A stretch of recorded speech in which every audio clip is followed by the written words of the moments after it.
Di 16 Quartz Taman Melawati ada zero lot villa dekat situ nak dilelong pada harga 1.7 juta je.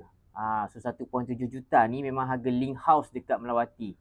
Specialnya rumah ni, land dia besar, 35 kali 85 tak silap saya. Lepas tu dia ada direct access ke clubhouse. Yang best lagi, market value rumah ni 3 juta. Market value 3 juta, sekarang lelong 1.7 juta. Rumah tu masih lagi good condition, owner masih duduk.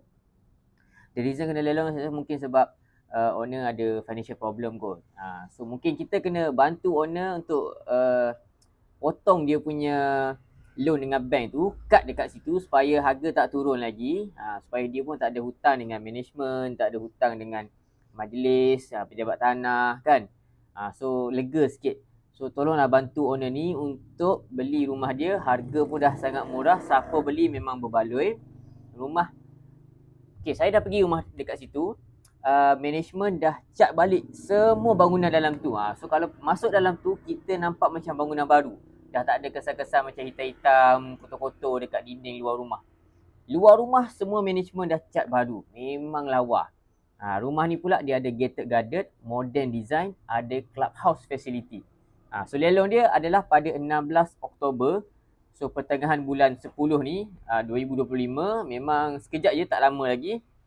So kalau siapa yang cari rumah yang dekat 16 Quartz Taman Melawati, zero villa, parking dia boleh muat sampai 6 biji kereta, 3-3. Saya dah pergi tengok rumah tu. So boleh hubungi saya. Macam mana proses untuk masuk lelong, masuk rumah lelong ni pun boleh hubungi saya. Saya akan explain macam mana. Yang penting kena ada deposit 10% dan tidak boleh tengok dalam rumah. Tapi saya ada gambar actual rumah ni.